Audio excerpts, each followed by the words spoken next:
Hey guys, tonight we're going somewhere ancient. Your breath is hot against your lips, and the air smells like baked dust and wet ash. You lie on a woven reed mat inside a windowless mud brick room. There are no pillows, no air conditioning, no dental plan. Just the pulse throbbing on one side of your face.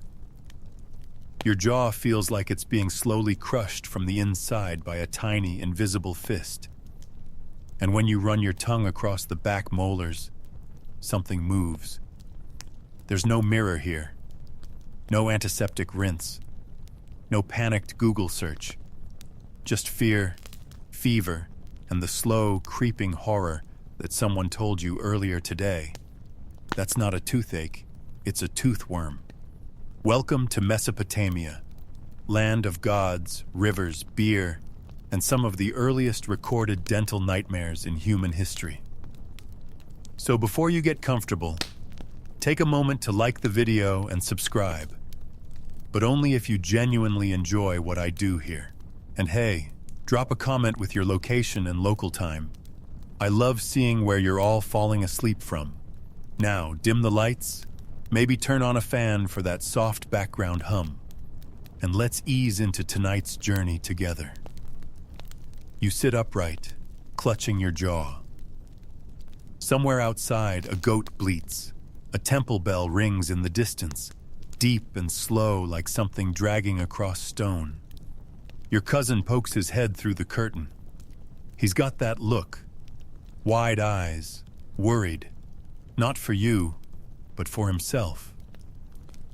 If the worm eats too much, he says, it might crawl out and bite someone else. You don't respond. Your tongue is busy scanning your gums like a paranoid guard at the city gate. There's no blood, but it feels hollow, as if something has tunneled its way in. They didn't teach you this in the priest school, but your neighbor's brother had it. He scratched at his gums for weeks. Then he started speaking in reversed Sumerian. A month later, dead, face frozen in a grimace like he'd just remembered where he left his soul. Come on, your cousin whispers. We're going to see the scribe healer. Of course, the man who can both write curses and cure them. Because in this world, medicine and magic are the same thing. And a good dentist always knows both. You wrap your cloth shawl around your head and step into the street. The sun is oppressive. The stones underfoot are sharp, worn down by sandals and prayers. People barter, children chase a painted hoop, and over everything hangs the sour, sweet smell of fermenting barley and goat droppings. You're led into a small stone house beside the ziggurat's shadow. The scribe sits cross-legged, hammering a reed stylus into wet clay. His beard is oiled into cruel points. His fingernails are black with ink, and possibly blood. He doesn't look up. Name of the tooth, he says. You blink. Name. Yes, he snaps. Which tooth angers the gods? You raise a shaking finger to the back right side. He nods and presses harder into the tablet. He murmurs something under his breath. You only catch parts. Nergal, worm, unclean mouth, let it be expelled. Then he gestures for you to open wide. No gloves, no tools, just his bare finger, which he inserts into your mouth with the confident arrogance of someone who believes in demons more than germs. He leans back. The worm is young, likely bored, likely hungry. He points to a clay jar in the corner. You will mix crushed henbane seeds, beer, and sheep's milk. Swish it. Do not swallow, or the worm may grow teeth. You glance at your cousin, who shrugs. Told you. The scribe continues. Also, chant this before sleeping. Worm born of dusk, worm fed on tears, exit the tooth or be speared by stars. Say it 7 times, or the magic dissipates. You nod, because what else can you do? Your mouth is a battlefield. Your molar is a haunted house. Your breath smells like roasted onions left under a rain gutter, and no one here thinks that's strange. As you leave, the scribe calls after you. If it doesn't work, come back at sunrise. We'll make a sacrifice, or extract it with obsidian. Obsidian, volcanic glass, razor sharp and used in rituals where screaming is not just expected, it's encouraged. You step back out into the heat, clutching the clay tablet, your lips tingling with fear. A tooth worm. Of course. Why wouldn't that be the explanation? Because here, in the oldest cities known to man, pain is not just a problem. It's a sign of sin, of punishment, of gods watching too closely. And somewhere in your skull, deep below the gum line, something writhes. You don't sleep that night. Not because the ground is uncomfortable, though it is. Not because of the heat, though it presses on you like a wet wool blanket soaked in ash. You stay awake because you swear. You can hear it. A faint, wet, clicking sound. It's probably just your imagination, or the buzz of flies in the reed thatching overhead, or the fever building behind your eyes like a storm. But still, you clutch the clay tablet to your chest like it's a holy relic. And then morning breaks, dull, orange, and gritty. The wind smells like burning dung and stale sweat. You sit up, spit dust, and remember the words. Worm born of dusk, worm fed on tears. Your cousin walks beside you as you trudge toward the ziggurat. Its tiered levels rise like the spine of a sleeping god, casting long shadows across the early markets. The crowd parts slowly, not for you, but for the smell coming from your mouth. You try not to take it personally. You pass a merchant selling dried fish, a woman rubbing oil into a limestone lion, and a boy yelling about clay dice that never lie. But all you're thinking about is the tooth worm, and the fact that somehow this is normal. Because in Mesopotamia, worms are everywhere. They slither through soil, through corpses, through myths, and the belief that one can enter your tooth? That's not superstition. It's medical consensus. Historians still argue whether the ancient Mesopotamians truly believed in a literal worm, or whether the term was symbolic, like calling a migraine a head spirit. But the clay tablets are clear. The tooth worm is real, and it must be banished. You arrive at the temple's lower chamber. The scribe healer is waiting, alongside a young priestess, her face painted with soot and ochre, holding a tray of herbs and tiny beer jugs. Her lips don't move, but her eyes say, "This is going to hurt." "Lie down," the scribe orders, pointing to a slab of basalt. It's not clean.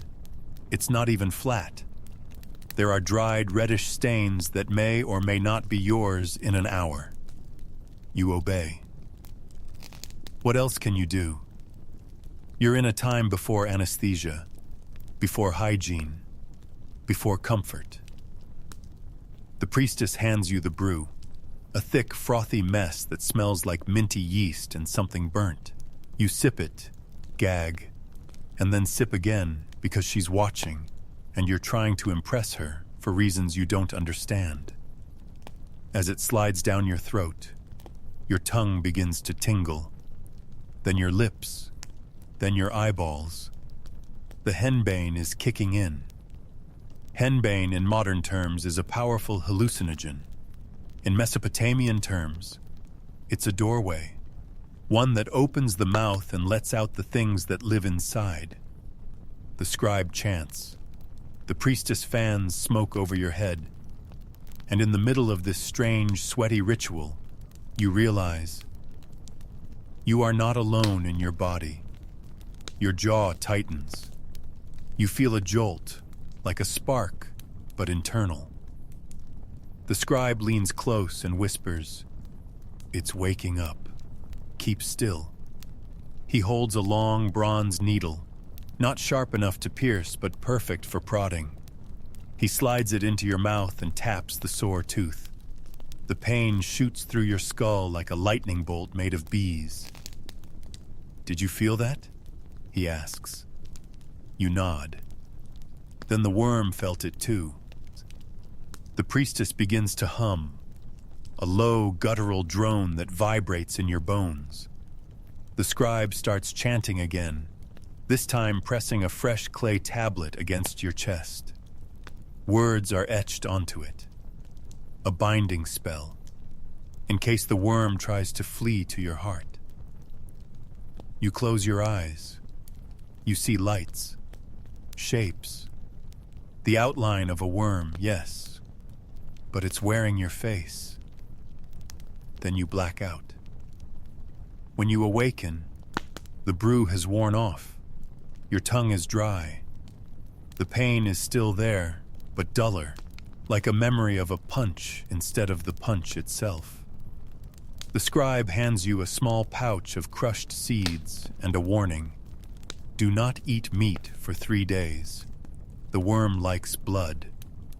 You nod again, still dazed, and stumble back into the sunlight.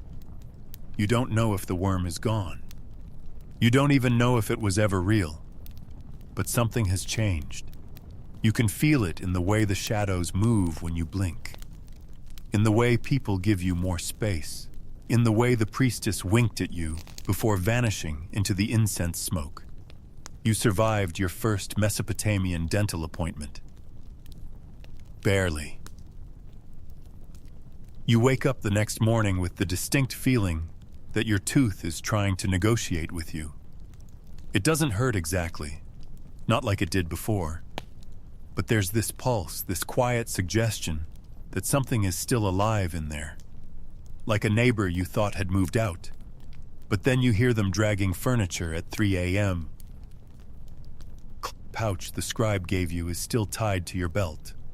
You're supposed to chew the contents. Henbane, myrrh, some bitter crushed bark, from a tree whose name roughly translates to the one who whispers back. They really knew how to name things around here. You untie the pouch and take a small pinch, chewing slowly. The taste is awful, like licorice soaked in regret. But the numbness comes quickly, creeping along your gums like fog. Your cousin watches you with wide eyes. "Does it feel better?" he asks. You think for a moment. "It feels like I'm chewing air." "That's good." He nods. "Air doesn't scream." You'd argue with that logic, but you're on too much henbane to care.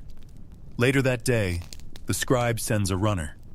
You're summoned again, not because you're in trouble, but because your case is now of scholarly interest. Apparently, your worm is behaving unusually. You limp back to the healer's chamber, trying not to look at the dried blood trails on the path. The sun is at its peak now, and everything smells like roasted onions and regret. Inside, the scribe is speaking with a new visitor, a woman draped in black linen, wearing a necklace of clay tablets around her neck. She introduces herself as a Lugal Azu, a kind of healer priest from Eridu who specializes in inner voices of the body. This isn't comforting. She listens to your symptoms, then begins a strange ritual involving beating a drum near your head and asking questions into your mouth. "Why are you angry?" she whispers to your molars. "Have you seen the underworld? Is the rot your fault or your father's?" You're not supposed to answer. The worm is... And at one point, she tilts her head, leans close and murmurs, "It has a name." You blink. "What?" The worm, she says softly. It told me its name is Enzalu. You're not sure if that's terrifying or kind of cool. Either way, it makes your eyes water. The priest scribe prepares your next treatment. He presses a new tablet into your hands, freshly inscribed. This one contains what he calls the seal spell, a kind of magical lock to prevent the worm from returning or spreading to others. The worm who feasts on root and pain, let its hunger turn to clay. Let its mouth be sealed by ash. Let its path be lost beneath the river. You're told to recite this over a bowl of heated beer mixed with goat fat, then spit into it. That spit is then buried at the edge of the river under moonlight. If you don't, the worm might learn your name. Historians still debate whether this was pure ritual or a proto-form of psychosomatic medicine. After all, the Mesopotamians did have remarkable knowledge for their time. Some records show they performed basic tooth extraction using bronze tweezers and may have used crushed mineral pastes as primitive fillings. But here's the thing no one talks about. Even among scribes and scholars, the line between science and sorcery was non-existent. Every diagnosis had a myth, every treatment had a chant, and every patient had a worm or was at risk of getting one. You perform the ritual at the river that night, your cousin holding the torch while you mutter the words and spit into the smoking mixture.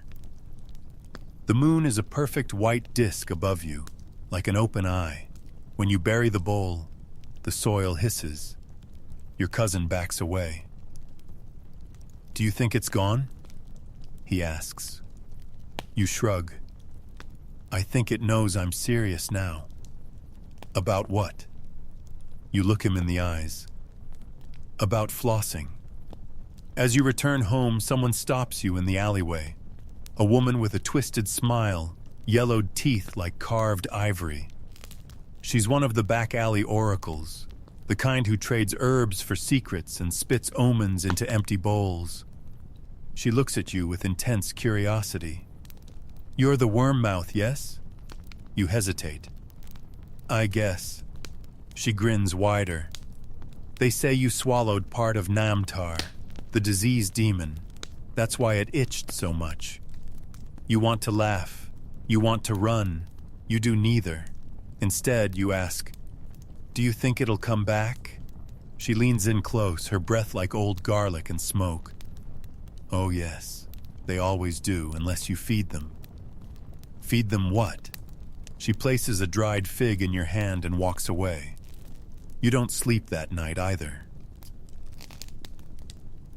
The next morning, your jaw feels still. Not healed. Not better. But like it's holding its breath. You lie there, staring at the clay ceiling, wondering if you're the same person who once ate lentils without fear. Outside, the city of Ur is already awake. The smell of fish oil, crushed dates, and sunburnt bricks floods through the slit in your wall. You hear someone arguing about barley prices. A donkey brays like it's been personally wronged. Somewhere in the distance, someone strikes a drum. The city isn't hiding its pain, it's built on it. You pull your tunic tight and step out. Today, you need something more than magic. You need answers, so you walk. Through the alleys behind the temple, past the pit where they throw expired offerings, past the bathhouse that's never seen a clean toe, until you reach the quarter known as Cutter's Street. This is where people go when they've run out of incense and hope, and it's where you'll find the ritual barbers. Here in ancient Mesopotamia, the word for barber isn't just guy who cuts your hair. No, barbers were medical professionals of a sort.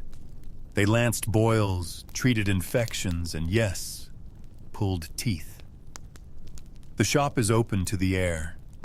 A simple canopy made of faded linen flaps over a smooth stone chair stained in alarming shades of brown. On the wall hang rows of bronze tools, cleaned with fire and prayer, but never water. Water is too expensive. Pain is cheap. A man steps out from behind a curtain, wiping his hands on a strip of goat leather. His beard is sharp, his smile sharper. "Another worm victim?" he asks. You nod, trying to ignore the 3 fingers he's missing. He gestures for you to sit. "Let's see what kind of demon we're dealing with." You open your mouth. He squints, mutters something about swollen root, and starts poking with the precision of a sculptor carving a face out of clay. Then he pauses. "You want me to fix it?" he asks. You hesitate. "Will it hurt?" He raises one eyebrow, then taps a wooden sign beside the chair that reads, "Pain is the price of freedom." Cool, comforting. He doesn't use spells, he doesn't chant, but he does light a bowl of incense before beginning, which may be more for the smell than the spirits. He picks up an obsidian sliver, yes, actual volcanic glass, and begins scraping gently at your gum line. The feeling is like having your sins sanded off. He murmurs as he works. The priests think everything's a curse, but sometimes it's just rot. You mumble something unintelligible. "I've seen hundreds of these," he continues. "Some teeth split like fired clay. Others grow hollow like reeds. But this," he taps your molar. "This one feels like it's hiding something." Then he tells you to bite down on a heated bronze spoon. You do, it hisses. Your whole skull screams. Your vision goes white. "Good," he says. "That means it's still alive." You're unsure if he means the tooth or the worm. When it's over, your mouth tastes like burnt metal and regret. He packs your gum with a paste of fig pulp and crushed garlic, then wraps your face in linen soaked in sheep urine and beer. You're told not to speak for a day. You're also told the worm may try to escape through your ear in the night. Great. Sleep tight. That night, while lying motionless on your mat, you remember something the scribe once said. Every city has its pain, but Ur celebrates it. And it's true. The murals show battles, the hymns wail about loss, and the ziggurat steps are stained with the footprints of generations who crawled up in desperation and crawled down in shame. Even the temple of Gula, goddess of healing, is decorated with statues of people mid-scream. Historians still argue whether this reflects a fatalistic worldview or a cultural embrace of endurance. Maybe both. You drift in and out of consciousness. At one point, you're sure you feel something wriggling down your throat, but it might just be fear. Or that fig you ate too fast. You wake before dawn. There's a smear of blood on your pillow. But your jaw, still. You walk again. Not because you want to, but because sleep has become a trap door. Every time you close your eyes, you dream of wriggling vines wrapping around your teeth, whispering secrets in a language that sounds suspiciously like your cousin's voice. You need air, you need movement, and, possibly, divine intervention. So you find yourself at the ziggurat before dawn, that massive stair-stepped pyramid where gods supposedly come to loiter in incense smoke and occasionally grant favors. Today, the temple is quiet. Only a few early risers mill about, some muttering prayers, others cleaning pigeon droppings off sacred lions. Then you see him. Standing at the base of the stairs is a man in a jackal mask. He's wearing ceremonial linen, wrapped so tightly it rustles like papyrus. In one hand he holds a small jar. In the other, a bronze tool that glints with a cruel, curved edge. He turns to you and speaks, not like a man, but like someone who's seen too much. You still have the worm. You don't question how he knows. You've stopped questioning a lot of things lately. He gestures for you to follow, and you do, because why not? Every other specialist has poked your mouth, chanted at it, or set it on fire. At least this one has style. The jackal-masked priest leads you behind the ziggurat into a shaded corridor lined with stone plaques and burn scars. This is where they do the serious work, the kind of healing that isn't sung about in festivals. He begins without speaking. First, he burns juniper bark in a shallow bowl. The smoke smells sharp, medicinal.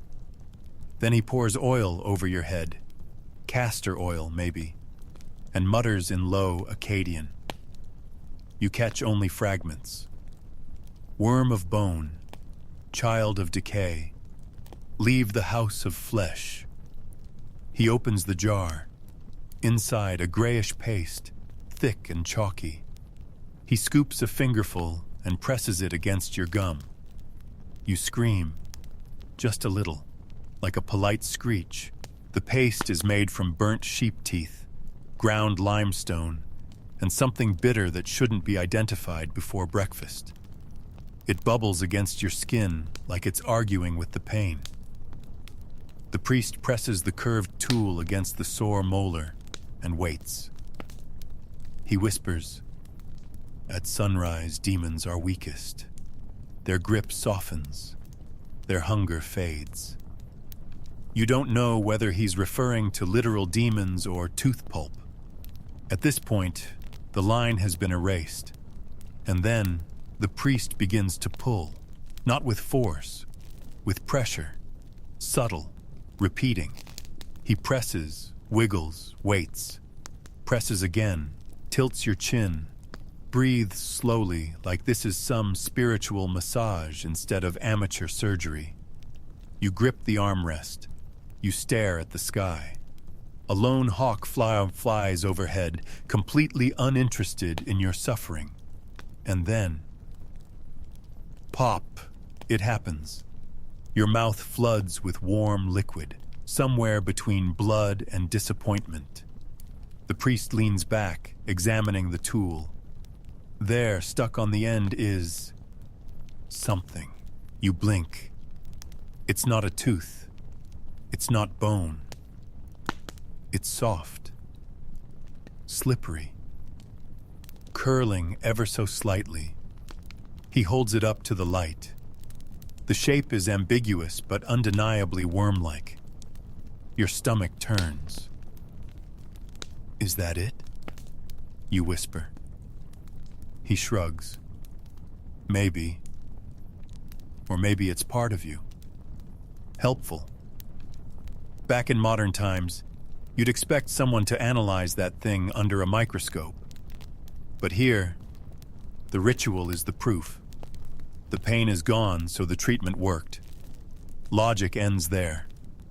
Historians still debate whether these extracted worms were symbolic props, parasites mistaken for invaders, or just blood clots with good PR. Either way, it worked. The priest packs your mouth with more of the gray paste, wraps your jaw in linen, and hands you a small clay medallion etched with 3 vertical lines. "Keep this near your bed," he says. "If the worm returns, it will cry before biting." Neat. You leave the chamber woozy but alive. You've paid no coin, no thanks required. In Ur, healing is a public duty, though bribes make it faster. On your way home, you pass a group of boys kicking a clay ball. One of them stops and stares at your swollen, mummified face. "Worm boy!" he yells. You raise your hand and wave with mock majesty. The other kids laugh. One pretends to chew something invisible and screams. They collapse in dramatic agony. It's all in good fun. You smile, or try to. Your lips barely move. But inside you realize something strange. For the first time in days, you're not in pain. You're just tired. But peace never lasts long here. You wake to your cousin shaking you gently. His face is pale. Not sick pale, story pale. The kind of pale people turn when they've seen or heard something they weren't supposed to. "Did you hear about Lyra?" he whispers. You blink. "Who?" "The girl from the clay shop. The one with the painted toes." You nod slowly. Not because you know her well, but because that description was oddly specific. "She's been talking to her teeth," he says. "And they've been answering." You sit up. The pressure behind your right eye returns. Your tongue feels swollen. You thought the worm was gone. But now, it's starting to feel like it just moved. You follow your cousin through the slums, past the pigeon keepers and the mud-slinging children, to a low hut carved into the side of an abandoned bathhouse. There's a crowd outside, mostly whispering, nobody making eye contact. Inside, a woman is rocking back and forth beside a girl maybe 10 or 11 years old. Her head is tilted back. Her mouth is wide open, and she's humming.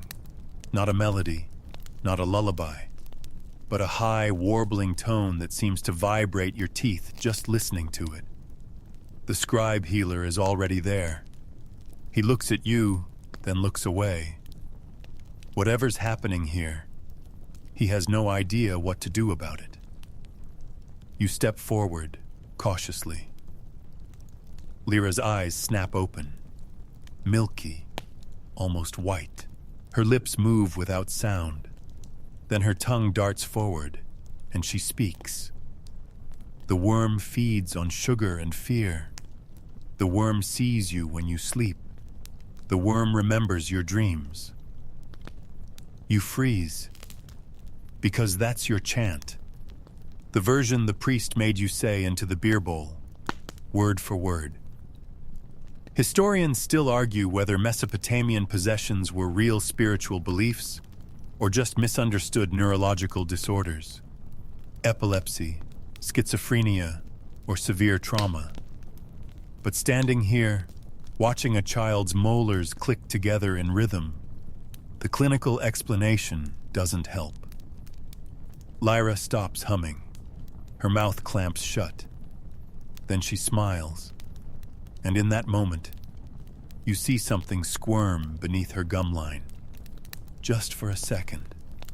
Just enough. The crowd begins to whisper louder. Someone says, "Her father sold barley to a cursed merchant." Another says, "It's from eating honey too young." A third suggests she kissed a statue of Ereshkigal, the goddess of death. None of them help. The scribe gestures for her to be taken to the temple. The crowd parts. No one touches her. But as she passes, Lyra looks straight at you and murmurs, "We have the same worm." You don't sleep that night. The next morning you return to the scribe. "I want to know everything," you say. He sighs, then gestures for you to sit. He pulls out a tablet, not one of the ones with soft clay, but a fired one, glazed and preserved. A serious tablet, meant to last. "This is the oldest one I have," he says. "Came from Sipar. Almost broken, but the text survived." He holds it up, and you read the cuneiform slowly. "The worm of the mouth is born from heat. It crawls from the underworld on smoky nights.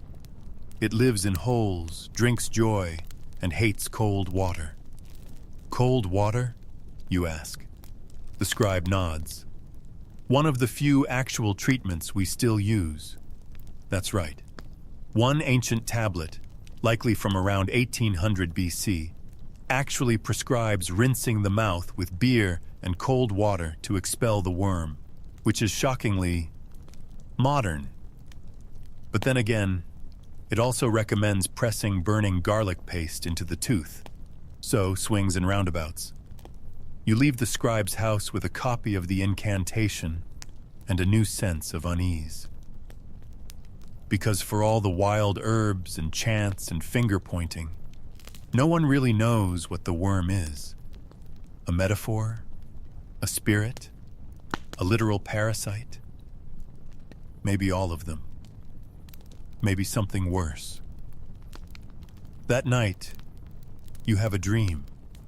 You're lying on a riverbank. Your teeth fall out one by one, planting themselves in the mud like seeds. From each one, a tiny worm child crawls upward, whispering in your voice. You wake up chewing on your own tongue, and across the room, the clay tablet glows faintly in the moonlight. The sun rises in streaks of rust and amber, but the warmth doesn't reach you. Not really.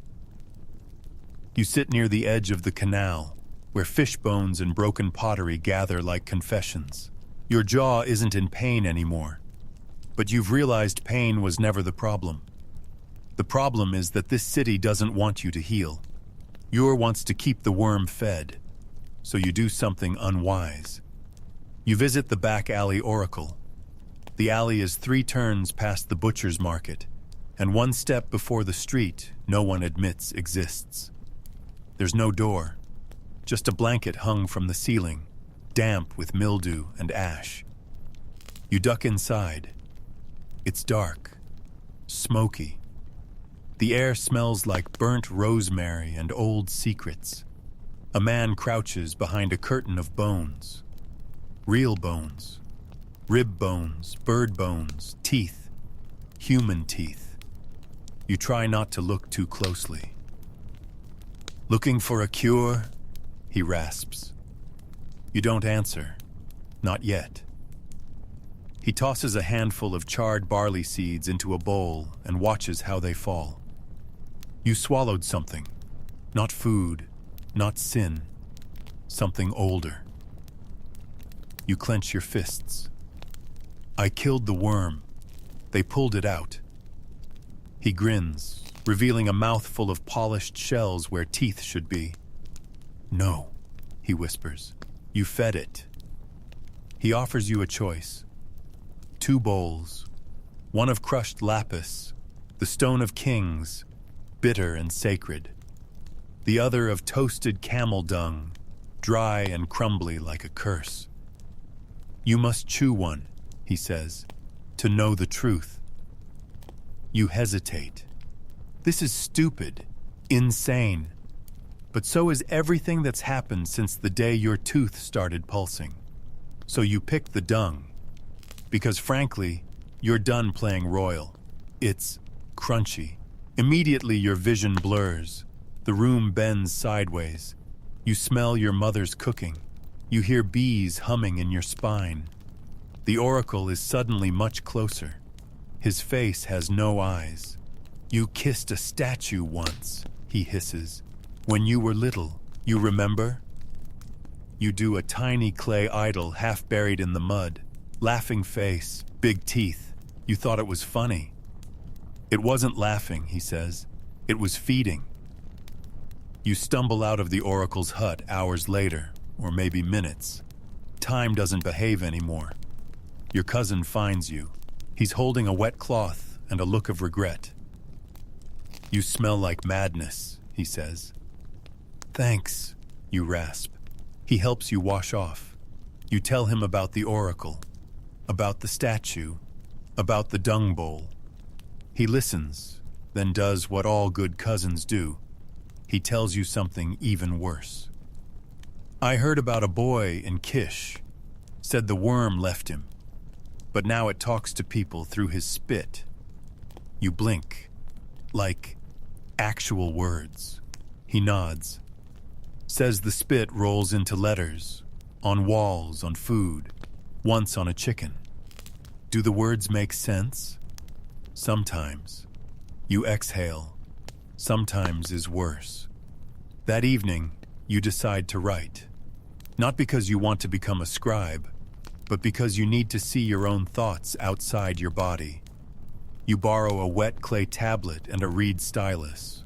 Your cousin watches nervously from the doorway.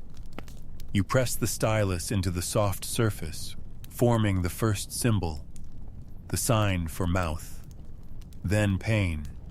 Then remember. And then your hand moves on its own. You don't stop it. You just watch.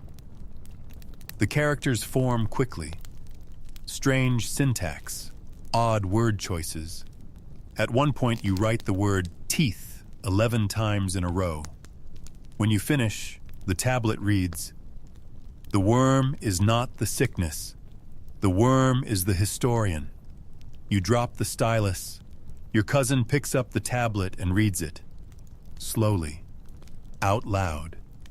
And then, quietly, he begins to cry. Historians still argue whether these kinds of possessed writing episodes were misunderstood seizures, early signs of schizophrenia, or just ancient fiction scaring bored farmers. But here in Ur, with a clay tablet in your lap and your cousin sobbing into his sleeve, none of those labels matter. What matters is that you've written something that wasn't you, and it knew how to spell. That night, as you lie down, your jaw doesn't throb, your gums don't sting, but your tongue keeps twitching, and your teeth feel like they're waiting. You don't dream that night, at least not the way dreams usually work. There's no sequence, no story, no flying goats or teeth falling out metaphors. There's just a hum. Low, constant. It vibrates behind your eyes and down your spine like a song meant for bones. When you wake, your mouth is dry and the tip of your tongue feels raw, like it's been rubbing against something sharp all night. You sit up, your cousin is already awake, pacing. "It's festival day," he says. "You can't stay inside." You groan. "Festival of what?" He shrugs. "Ninkasi, beer goddess, the one who likes honey." Ah, that explains the drums outside, and the fire, and the chanting, and the smell, sticky sweet rot, like fermenting fruit and burnt sugar. The festival of Ninkasi is supposed to be joyful. Laughter, dancing, offerings, inebriation. One of the few times you're encouraged to drink until your face forgets how to frown. But this year, the festival feels wrong. The beer is too warm.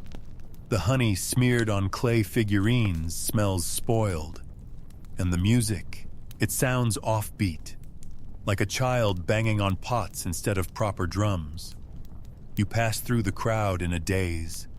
People are laughing, drinking. One man is crying while spooning beer into the mouth of a wooden donkey statue. Tradition, apparently. Then you see the tooth altar. It's small, humble. Just a block of stone covered in broken teeth. Shards, molars, canines, even a few animal bits, all arranged in a spiral.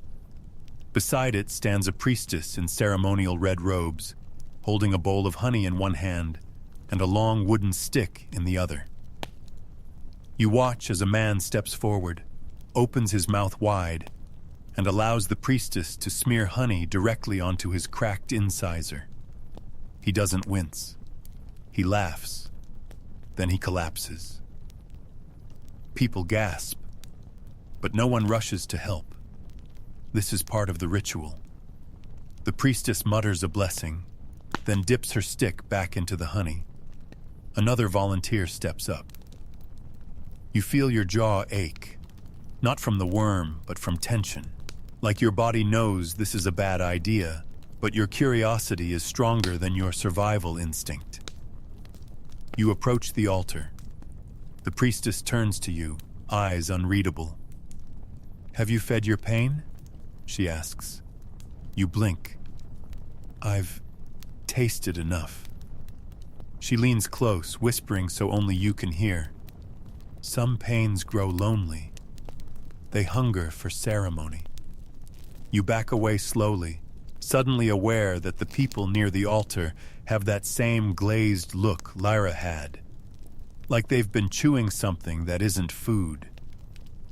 You slip away into the side alleys, trying to catch your breath. Your cousin finds you a few minutes later, pale and sweating. You saw it too? He asks. You nod. The honey, he says. It's not just sweet, it's calling something. You both sit in silence for a while, listening to the muffled drums and occasional moans from the festival square. Then he tells you something strange. There's a man who lives near the cemetery, he says. An old herbalist. Makes smoke that kills the worm, or at least makes it forget who you are. You stare at him. Why didn't you mention this before? He shrugs, because he charges memories. You raise an eyebrow. He'll ask for a thing you remember clearly. Your first joke, a favorite smell, the taste of a good date, something precious. And then what? He forgets it for you. Historians still debate the existence of these so-called memory merchants, figures in Sumerian fringe lore said to inhale dreams and purge trauma through incense. No hard evidence has been found, but oral tradition persists, especially in texts relating to ritual amnesia. You make your decision quickly. Pain is bad, but forgetting pain, that's worse. You'll keep your memories. But now you do want to remember something else. That smell. From the honey altar. The rot beneath the sweetness. You return late that evening, long after the crowd has faded and the priestess has disappeared. The tooth altar is still there. You kneel, carefully pick up a cracked molar from the spiral. It's not yours, but it feels familiar. You hold it up to the moonlight, and for just a moment, you swear you see it squirm. You don't bring the molar home. You drop it in the nearest well on your walk back, mostly because you don't want to risk it whispering to you when you're half asleep. Also because wells are deep, and you're hoping depth counts for something when it comes to ancient evil. The stone echoes. A long silence. Then a splash. You don't wait for it to whisper back. That night, you wake up with a new sensation. Not pain, not twitching. It's pressure. Like someone has stuck their thumb against the inside of your cheek and is holding it there with impossible calm. You stumble to the water basin and splash your face. Then you do something you haven't done since this nightmare started. You smile, just to check. And that's when you see it. A shadow, deep in the reflection, not behind you, but within you. Teeth, not yours. Smiling back. You leave before dawn, following your cousin's directions to the cemetery road. The air is heavy with fog and the smell of clay. You pass rows of carved headstones shaped like fish, birds, and once, unforgettably, a snarling cat. Eventually, you find the herbalist's hut. It's more of a hole than a home. Dug into the hillside, covered with animal skins, with bundles of dried herbs hanging from the ceiling like withered bats. The herbalist is sitting cross-legged on a mat, eyes closed, hands resting on his knees. His mouth is open, just slightly, revealing no teeth at all. You hesitate. He opens one eye. "You're early," he says. You didn't say anything. He waves you in. The air inside the hut is thick with smoke. Lavender, cedar, and something bitter. There's a bowl of crushed stones in the corner, and hanging from the wall is a string of dried tongues. You try not to ask. "I don't remove worms," he says matter-of-factly. "I just make them forget they live here." You nod. "I don't want to forget myself." He shrugs. "That's fine, but the worm might still remember you," and he places a bowl of coals in front of you and sprinkles something onto it. The smoke turns yellow, then green, then a kind of silvery gray. "Breathe in."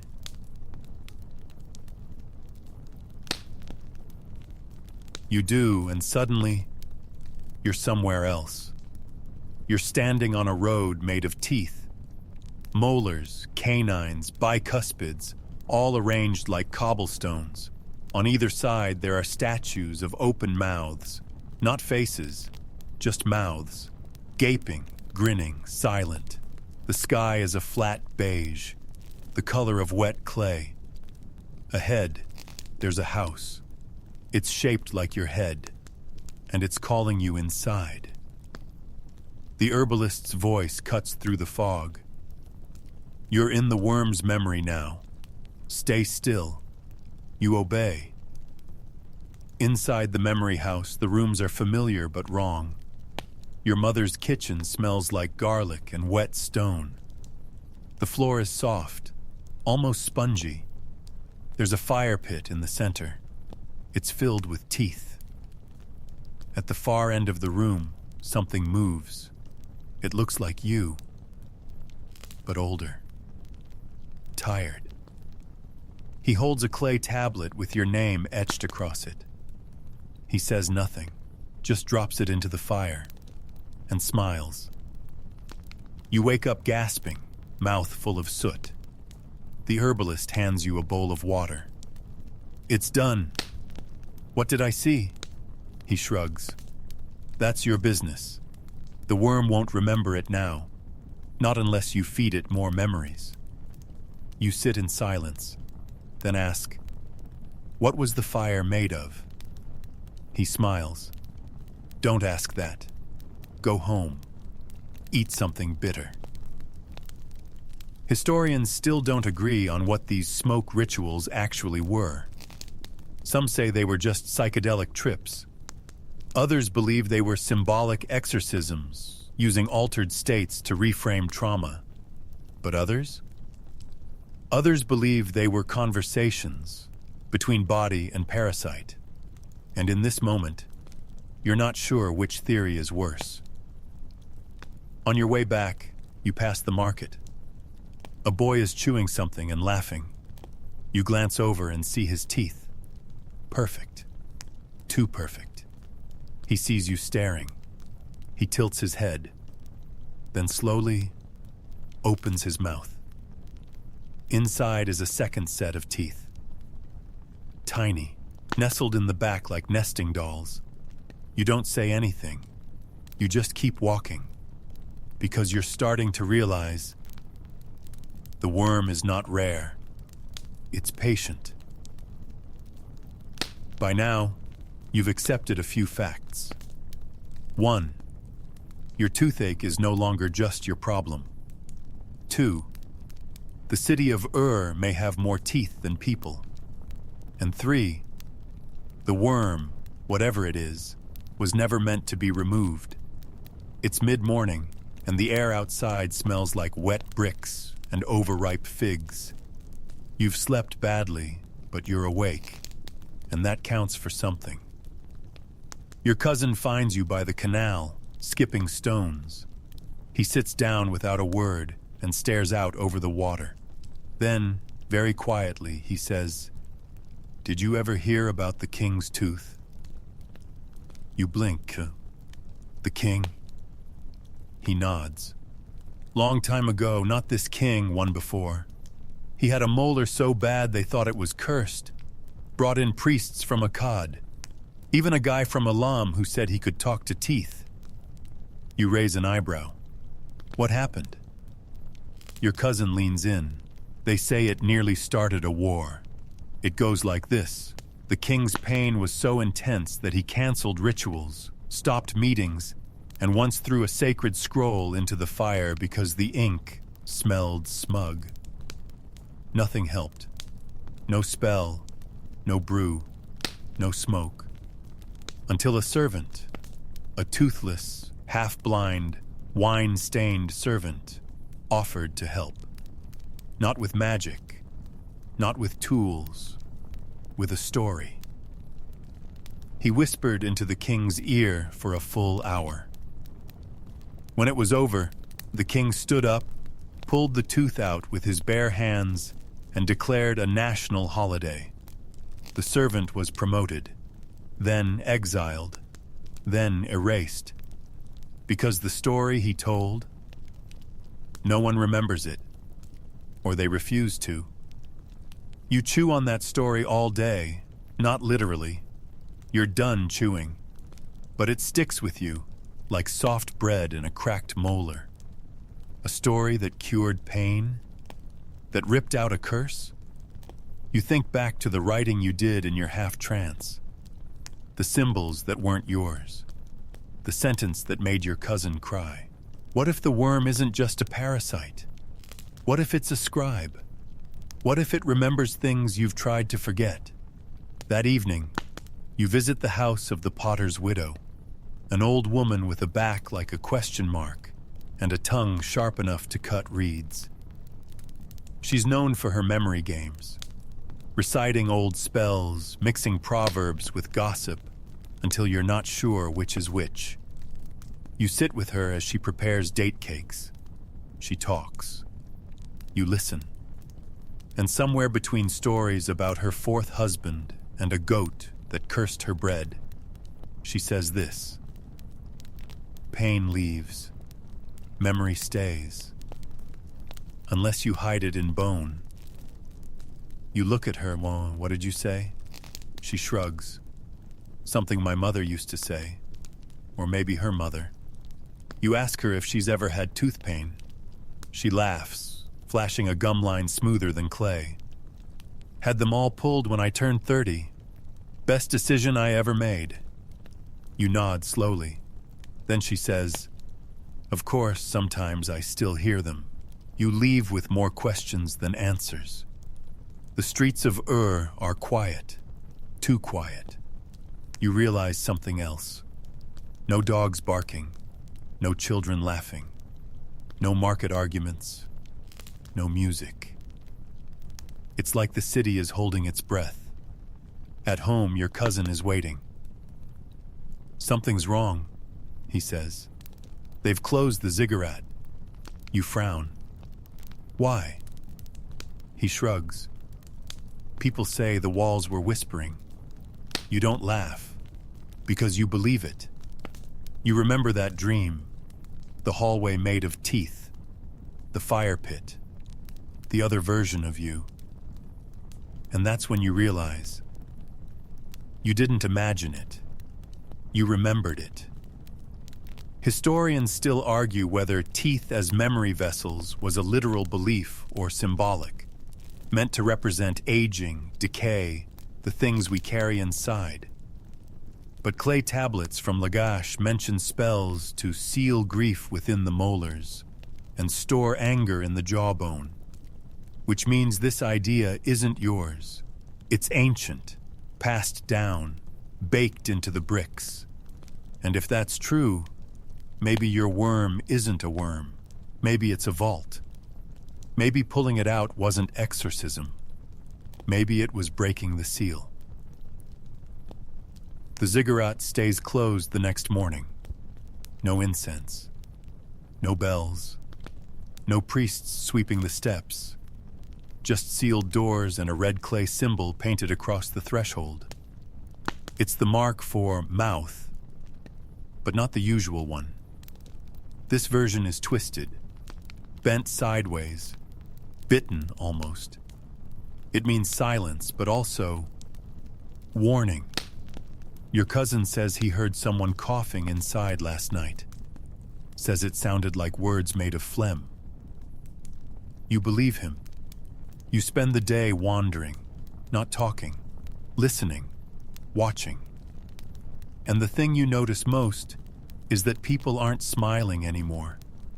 No laughing vendors, no flirtatious glances, no drunks belting festival songs with foam on their chins. It's not just quiet, it's tight-lipped. Even the statues look worried, especially the ones with teeth. That night, you return to the scribe. You bring the clay tablet you wrote in trance. He reads it again, nods slowly, then places it among a pile of questionable artifacts he keeps wrapped in goat leather and dread. Then he tells you a story you haven't heard before. Long ago, before even had streets, the gods made humans from clay. But not just any clay. The first batch came from the banks of the underworld river. You know this part. Everyone does. But then he continues. The gods shaped our bones from riverbed stone, our muscles from reeds, and our teeth from broken promises. You blink. They said the mouth was a gift, but the teeth were a prison.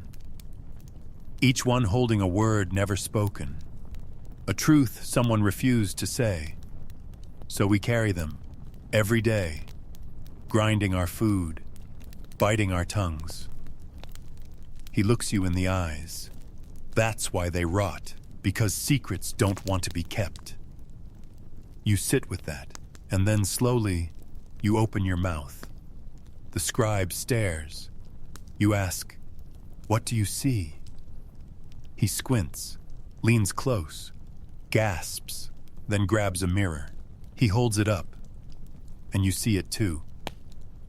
It's not decay, it's writing.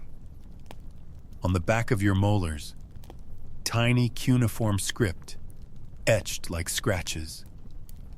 One word per tooth. You tilt your head, read backwards. He still watches from the gate. You nearly drop the mirror. Historians still argue whether oral inscriptions were ever real. Some claim it's metaphor, speaking with sharp words, holding curses behind your smile. But certain burial sites in southern Mesopotamia contain skulls with strange markings inside the jawbones. Untranslated, undecoded, until now. You ask the scribe what it means. He doesn't answer. He backs away. And then you know, this isn't just about your tooth, or your worm, or your weird trip into smoky hallucinations. This is about the gate, the one that was never supposed to open, the one that maybe just did. You run, not away, not toward, just out. You need to move, to think, to breathe. You end up outside the city wall, in the dry reed fields where no one goes after dark. You collapse into the dust. And then, you hear it. A laugh from the ground. You press your ear to the soil. The laugh becomes a whisper. You recognize it. It's your voice, saying something you haven't said yet. You stay in the reed fields until sunrise, heart pounding, mouth dry, listening for your own voice inside the dirt. It doesn't come again. Not the laugh, not the whisper, just wind, insects, and that deep, unsettling pressure, like the ground is holding its breath and waiting for you to say something you don't remember yet. You walk back to Ur with mud on your feet and dust in your throat. Your cousin meets you at the edge of the city. "They've started chewing stones," he says. You frown. "Who?" "People. Temple guards. A merchant near the beer hall. Even a dog, someone said. They say it helps. Helps what? He swallows. The words. You don't believe him. Not really. Not until you reach the market square and see it for yourself. People sitting on the steps, grinding smooth river stones between their teeth, calmly, rhythmically, not hurting themselves, just chewing. A man looks up as you pass. His front teeth are gone. He smiles. Quartz is the best, he says. It keeps the memories from rearranging. You walk faster. You duck into a side street, heart racing. This is more than a worm, more than decay. This is a language infection. Words are crawling from teeth to tongue to mind. You sit on a stone bench and press your fingers to your cheeks. Your molars throb, not from pain, but from vibration. You swear you can feel syllables blooming under your gums. Your cousin sits beside you, holding a small pouch of stones. I brought some for you. You shake your head. I'm not chewing rocks. He shrugs. Suit yourself. Then he looks at you. Really looks at you. They say this happened once before, a long time ago. You blink. Who said that? He shrugs again. A tablet trader. Said he sold a scroll that described it. Called it the Whisper Plague. Said it started with a broken tooth and ended with a city forgetting its own name. You stand. You walk. You don't know where you're going until you're already there. The clay pit. The place where bricks are born, where scribes get their tablets, and where the ground is soft enough to bury anything. You kneel. You dig with your hands until your nails bend backward. You dig until your fingertips bleed. And you find it. A jawbone. Human. Old. Blackened with time. But not just any jawbone. It has writing on it. Letters carved into the inside of the curve.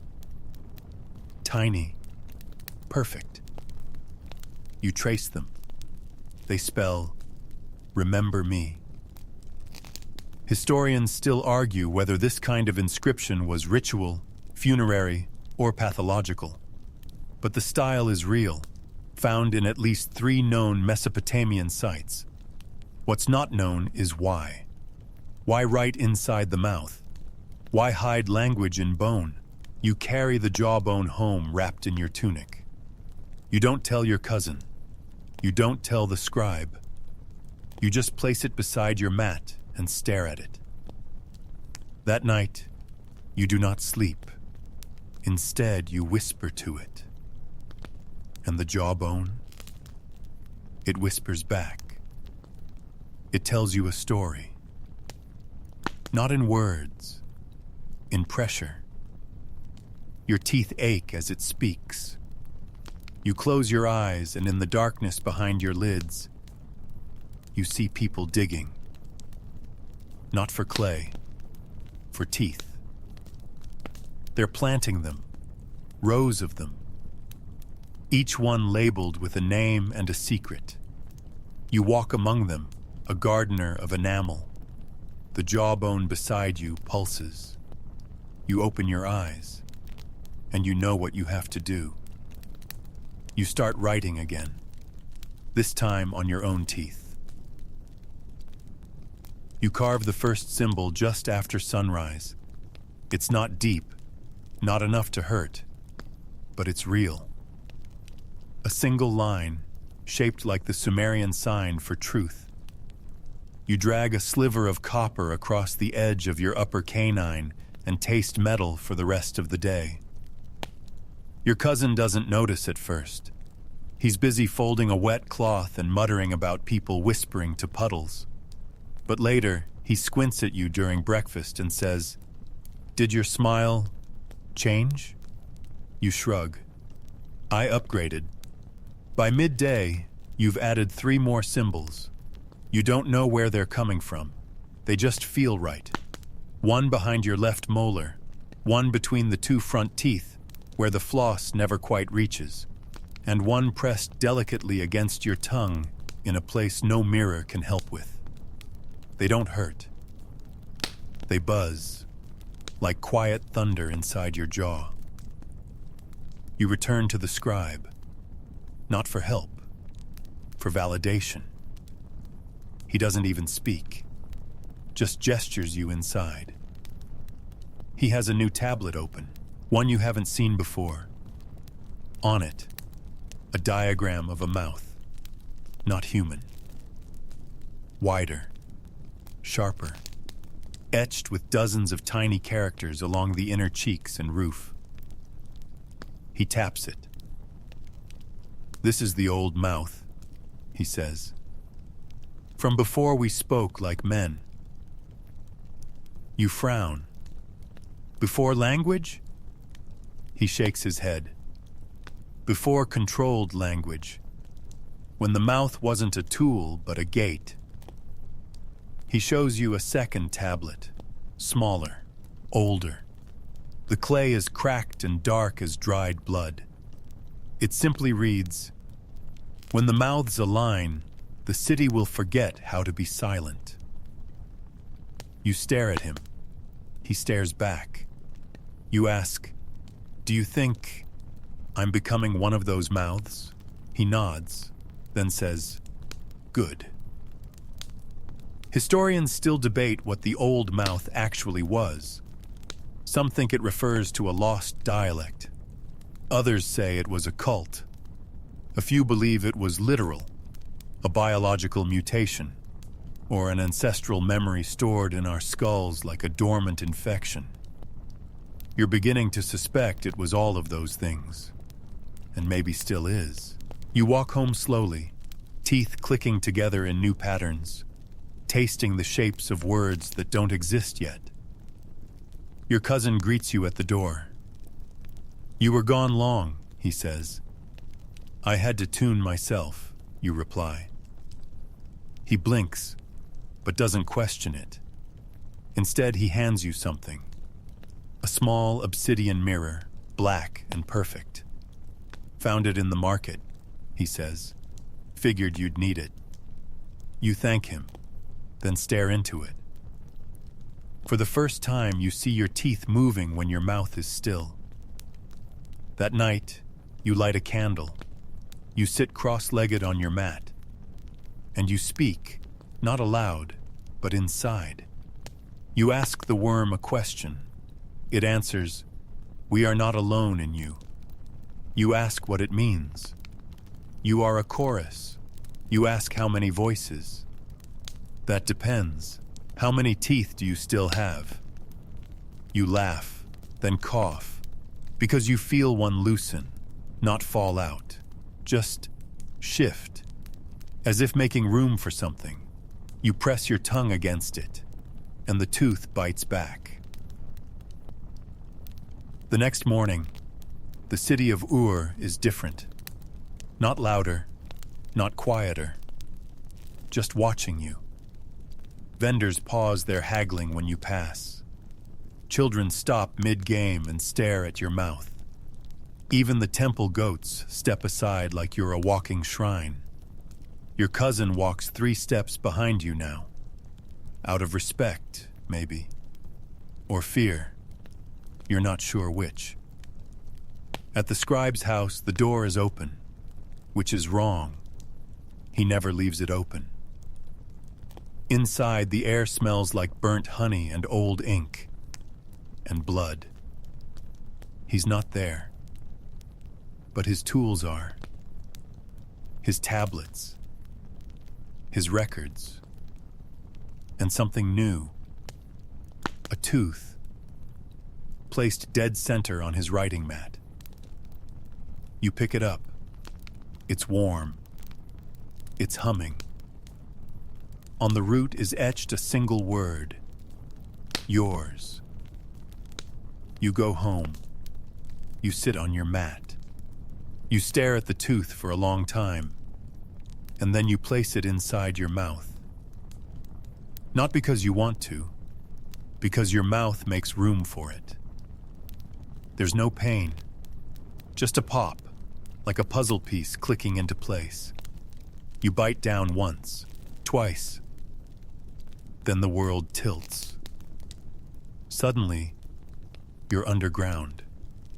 No light, no air. Just the feeling of infinite tunnels made of bone. You're crawling forward. Your knees scrape on enamel. Your palms bleed on jagged gums. You reach a chamber. In the center, a figure sits cross-legged, covered in cracked clay and thousands of carved teeth. You know it without question. This is the old mouth. Its lips don't move, but your teeth do. They click, grind, speak. You have remembered enough, it says. Now you will begin forgetting. You nod. You don't know why. Then the floor of the chamber drops, and you fall back into your body like someone slamming a door shut behind them. You wake with dirt in your mouth. Your cousin is watching you. He's pale, eyes wide. I heard you talking, he says. You weren't moving.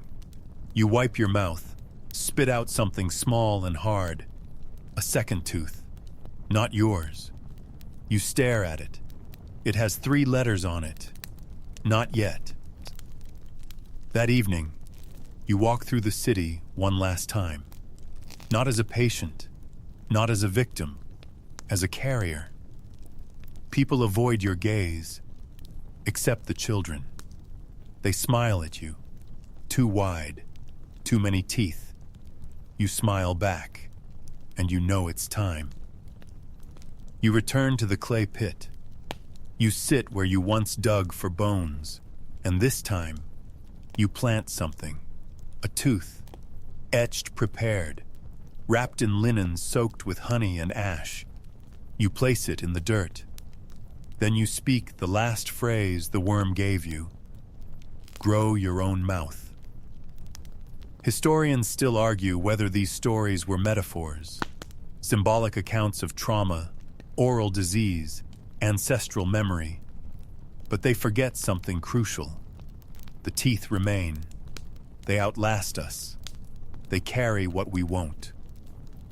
You sleep soundly that night. Your dreams are empty. But your mouth is full. And when you smile in your sleep, the darkness smiles with you. You awaken to rain, a rare thing in Ur. The streets smell like wet clay and old oil. People are out, heads tilted skyward, catching drops with cracked lips and blistered tongues. You sit up slowly, stretch your jaw, and realize there's no pain, no pulsing, no pressure, no whispers, just silence. And for a terrifying moment, you miss the worm. You feel its absence like a tooth that's been pulled, gone but still haunted by the ghost of chewing. Your cousin stands by the door. He's wearing new sandals, a tunic that doesn't quite fit, and a face that's trying not to ask the one question that's been growing between you for days. Are you still? You nod. But something inside you shakes its head. You spend the morning walking, through the dripping alleys, past the temple where the bells remain silent, past the festival square where the honey altar has been smashed, melted into a brown smear across the stone. No more rituals, no more beer cures, just the sound of water and wind. And one by one, people start smiling again. Small, careful, but natural. No extra teeth, no hidden words, just relief. You return home and sit with your cousin in silence. He brews tea from crushed reeds and stares at the floor. Finally, he says, "You remember what the scribe told you about the gate?" You nod. "I think you closed it," he whispers. Then, Shan, after a pause, "But I also think you're the key now." You smile, and for once it's just a smile. That night, you sleep. No visions, no tunnels, just the warm hum of your body remembering how to be one voice again. And the final thought you have before sleep takes you is this: even the oldest mouths can go quiet if you teach them how to listen.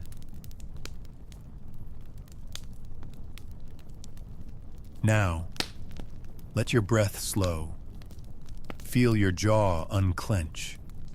Let the back of your tongue relax, as if the worm has curled itself into a little ball of sleep and finally stopped squirming. You're safe now. There are no whispering teeth here, no forgotten scripts etched into enamel, just the faint patter of ancient Mesopotamian rain, still falling in your mind, softening old clay and washing the secrets from long crumbled tablets. The world you just wandered through, the city of its honey rituals, the worm and its words, that's all resting now, buried in the dirt where it belongs. And you're more than a mouth. You're more than a vessel. You're the silence that follows the last word. So breathe. Close your eyes. Let the echoes fade. Because tonight, no one's chanting, no one's carving, and no one's listening, except the dark. Sleep well, weird traveler. You've earned it.